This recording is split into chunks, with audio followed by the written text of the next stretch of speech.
अस्सलाम वालेकुम, welcome back to another video lecture. आज के लेक्चर में हम नेक्स्ट टॉपिक को पढ़ने वाले हैं। जिस तरह पिछले लेक्चर में हमने रिस्पायरेटरी सिस्टम को स्टार्ट किया हुआ है, आज का जो लेक्चर है वो रिस्पायरेटरी सिस्टम का दूसरा लेक्चर है। जिस तरह पिछले लेक्चर में हमने रिस्पायरेटरी सिस्टम का इंट्रोडक्शन पढ़ लिया, फिर उसके बाद हमने ये भी पढ़ा कि हमारे पास जो रिस्पायरेटरी सिस्टम है उसके दो कंपोनेंट्स हैं। Number first ear passageway and number two lungs. Ear passageway में हमने पढ़ लिया कि हमारे पास क्या आता है, नोज आता है, pharynx, larynx, trachea, bronchi and bronchioles. पिछले लेक्चर में हमने नोज के बारे में पढ़ा था, जो कि एक कंपोनेंट है ईयर पैसेजवे की। आज के लेक्चर में जो नेक्स्ट कंपोनेंट है ये वाला फेरेंक्स, इसके बारे में हम पढ़ने वाले हैं कि pharynx, what is the role of pharynx, what is pharynx, what are its parts and what is the role of pharynx in the respiratory system. So let's get start. pharynx हमारे पास क्या है, ये रेस्पिरेटरी ट्रैक का एक हिस्सा है जो कि कहाँ पर है, अपर टू द लैरिंक्स, जो कि लैरिंक्स से ऊपर है और नोज से बाद वाला बाद शुरू होता है। ठीक है, इधर आप लोग देख सकते हैं ये ग्रीन कलर का क्या है, ये लैरिंक्स है और ये हमारे पास नोज था।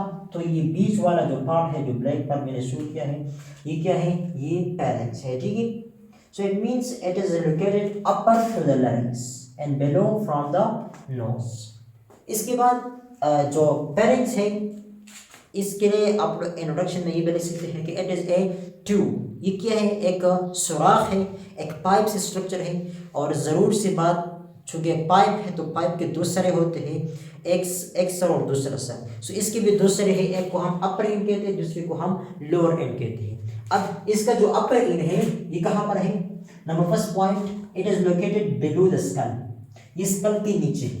तो देखो अगर हम शो करें कि ये हमारी इससे ऊपर क्या है, इससे ऊपर हमारी खोपड़ी है। ठीक है, चलो मैं ज़रा शो करने की कोशिश करता हूँ। ये हमारी क्या है, ये हमारी खोपड़ी है।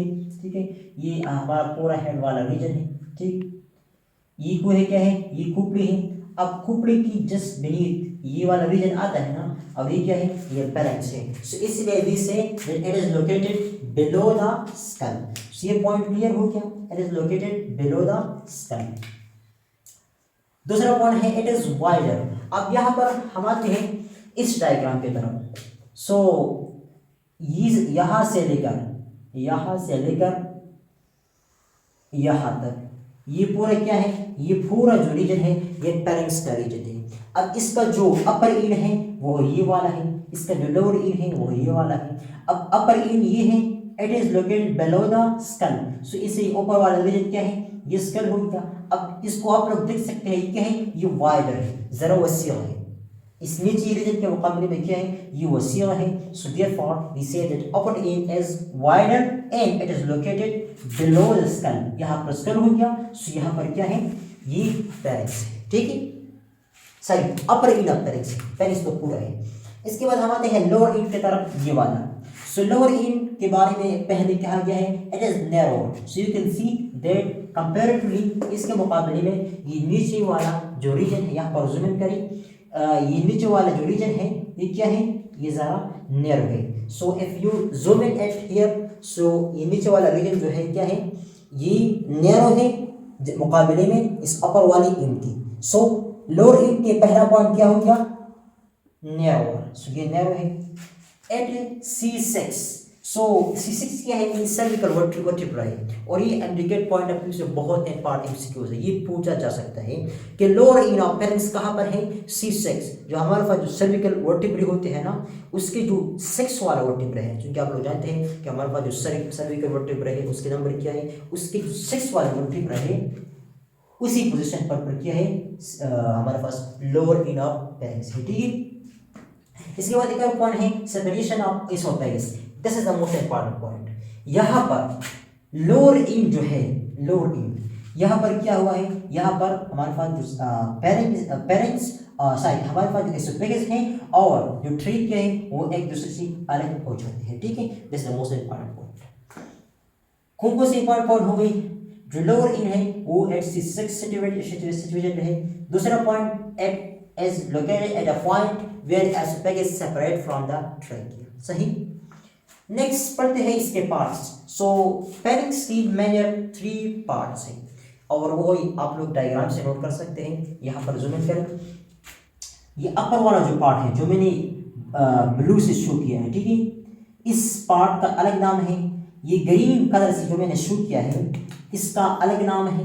जो रेड से मैंने शो किया है इसका अलग नाम है। अब it means parents can be divided into 3 parts. वो कौन कौन से पार्ट हैं वो यहाँ से हम सीखते हैं। Number first nasal parents, number 2 फोर्टिंग्स, नंबर 3 लैरिंजियल पेरेंट्स। अब बाय बाय हम इसके नाम भी यहाँ लिख लेते हैं। ये ब्लू वाला जो मैं शो करता हूँ इसको हम कहते हैं नेजोफेरिंक्स, ठीक है, जरा मैं नाम छोटा लिखूंगा, नेजोफेरिंक्स यानी एनपी, सही। इसके बाद जो ग्रीन वाला रीजन है ये क्या है, ये ओरोफेरिंक्स है, ओ भी मैंने लिखा। इसके बाद जो रेड वाला जो पोर्शन है, ठीक है, ये हमारे पास है लैरिंजियोफेरिंक्स में लिख लेता हूँ एलपी, सही। अब बारी बारी इसके बारे में हम पढ़ते हैं कि इसकी अलग अलग पोजीशन क्या क्या है, इसके अलग अलग खाम्स की है, इसके बारे में जो भी इंपॉर्टेंट पॉइंट्स हो यहाँ पर मैंने लिख दिए हैं। सो आप लोग इस तरह करें, इस बोर्ड को नोट करें, ठीक है, इसमें जितनी भी लिखाई की गई है इसको आप लोग नोट करें, ठीक है। अच्छा, नंबर फर्स्ट नेजोफेरिंक्स। नेजोफेरिंक्स क्या है? Number first point continuous with nasal cavity. अब नेजल क्यूटी क्या है? तो नेजल क्यूटी पिछले लेक्चर में हमने पढ़ा, हमारे पास नंबर फर्स्ट पहला रेस्पिरेटरी ट्रैक्ट का जो पहला पार्ट है वो नोज है, ठीक है, और नोज की 2 नोस्ट्रल्स होते हैं, देखो ये 2 नोस्ट्रल्स हैं। अब जो ही हम नोज के नोस्ट्रल से अंदर चले जाए सो हमें एक कैविटी, एक खाली कैविटी नजर आते हैं और उसको हम कहते हैं नेजल क्यूटी। सो यहाँ पर मैं शो करता हूँ कि ये सपोज यहाँ पर मैंने शो भी किया इस डायग्राम में, लेकिन यहाँ पर सपोज ये 2 नोस्ट्रल्स हो गई। जो भी इस हम इस 2 नोस्ट्रल से अंदर जाए सो ये खाली जो जगह है ना इसको हम कहते हैं नेजल कैविटी, एनसी में लिखते हैं, इसको हम नेजल कैविटी कहते हैं। अब नेजल कैविटी जो है यहाँ पर कंटिन्यू है, जो ही ये कंटिन्यू है तो यहाँ पर डायरेक्टली यहाँ पर हमारे पास एनपी नेजोफेरिंक्स शो हो जाता है। सो इसलिए इन्होंने लिखा है कंटिन्यूस विद नेजल कैविटी। ये नेजल कैविटी के साथ क्या है, कंटिन्यू है, ठीक है, आप लोग इसको नोट करें, ठीक है। इसके बाद नेक्स्ट पॉइंट है between soft plate and base of skull. अब ये क्या है, तो देखो बेस ऑफ स्कल तो मैंने पहले भी बता दिया ना कि सपोज यहाँ पर ऊपर हमारे पास क्या है, ये स्कल हो गया। सो ये क्या है, ये स्कल का एक बेस है ना, ये हमारे पास ऊपर क्या है, खोपड़ी है, ये इंसान की खोपड़ी है, और ये खोपड़ी की जो है ना ये वाला, ये खोपड़ी की क्या है, यहाँ पर जूम इन करें, ये क्या है, ये खोपड़ी के बेस है। ये क्या हो गया, ये खोपड़ी हो गया और ये खोपड़ी के बेस हो गया। So it is located between the base and skull, ये स्कल का बेस हो गया। नंबर दूसरा सॉफ्ट पैलेट। सॉफ्ट पैलेट क्या है, जो हमारा मुंह होता है इसका जो अपर पार्ट है इसको हम कहते हैं सॉफ्ट पैलेट, सही। सो सॉफ्ट पैलेट कहाँ पर है, सॉफ्ट पैलेट जो है हमारे पास इस पोजीशन पर है, ठीक है, इस पोजीशन पर। सो देखो ये इसकी सॉफ्ट पैलेट और बेस ऑफ स्कल इसके दरमियान वाला जो पार्ट है इसको हम कहते हैं क्या, नेजोफेरिंक्स। सो नेजोफेरिंक्स कहाँ पर लाई करता है, between the base of the skull, ये हो गया बेस ऑफ द स्कल बीस, और ये हो गया ये वाला पार्ट, ये हमारे पास क्या है, सॉफ्ट पैलेट। सो हम लिखते हैं एसपी, सॉफ्ट पैलेट, सही। इसके बाद नेक्स्ट पॉइंट है, इसका काम क्या है, नेजोफेरिंक्स का काम क्या है, make air suitable for inhalation.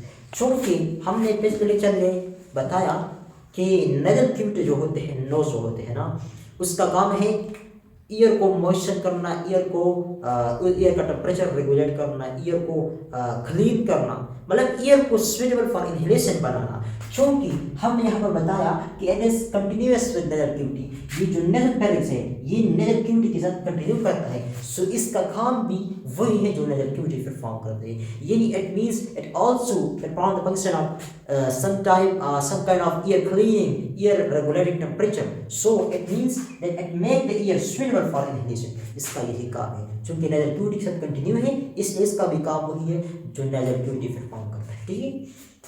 इसके बाद हम आते हैं ओरोफेरिंक्स की तरफ, सही।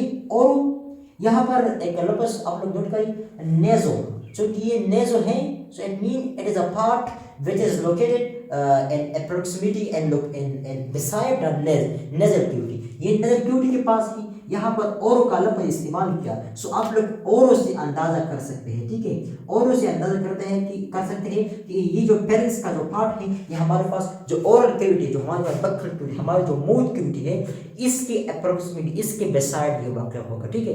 This point is very important.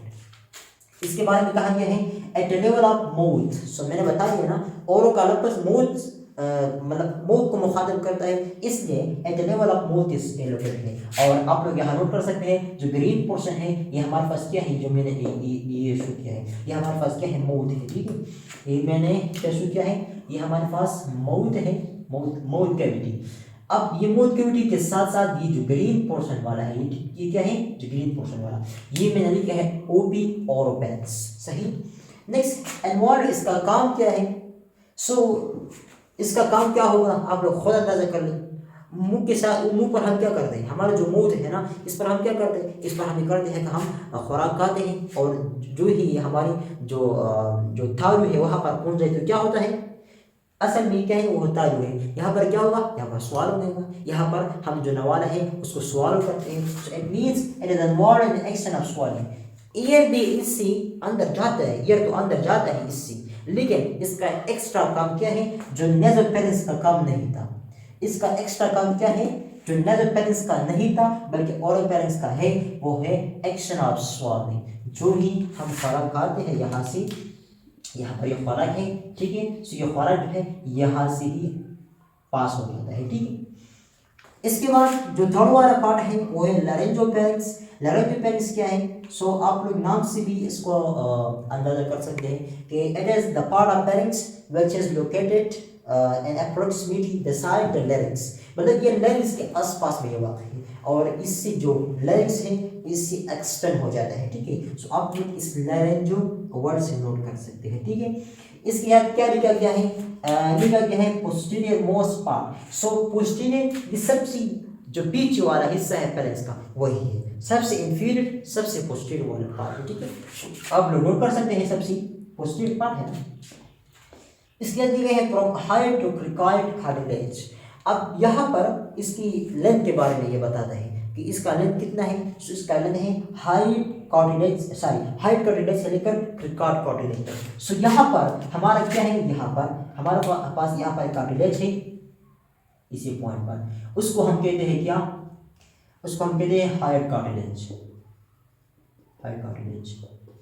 और ये जो कार्टिलेज है ये मैंने तस्वीर बनाया है किसका, क्रिकॉइड कार्टिलेज का, क्रिकॉइड कार्टिलेज का। सो ये इसके लेंथ के बारे में बताता है, और ये बहुत इंपॉर्टेंट एमसीक्यू है, ठीक है। एमडीकेट पॉइंट ऑफ व्यू से ये क्या है, बहुत इंपॉर्टेंट एमसीक्यू है, हाइट कार्टिलेज और क्रिकॉइड कार्टिलेज, ठीक है। इसके बाद नेक्स्ट लिखा क्या है, separation of respiratory and digestive system, and that is the most important thing.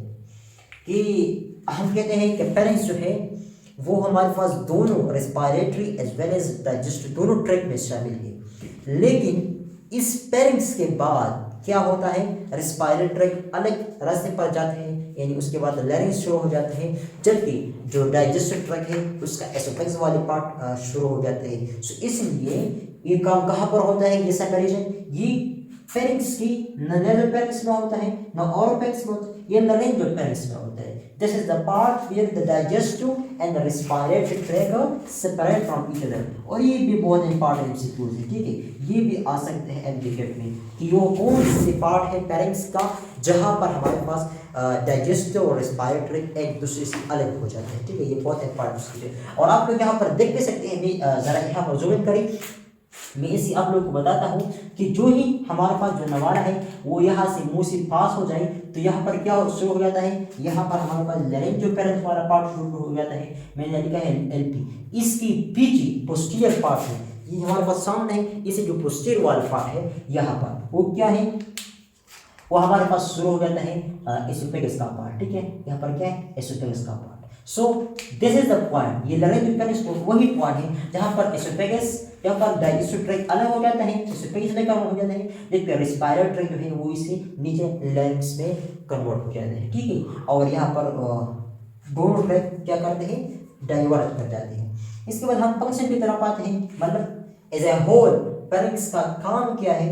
So number first year conduction, ठीक है, बहुत कॉमन इसका फंक्शन है कि पेरेंट्स का काम क्या है, इस पूरी पार्ट का काम क्या है, टू कंडक्ट ईयर को कंडक्ट करना।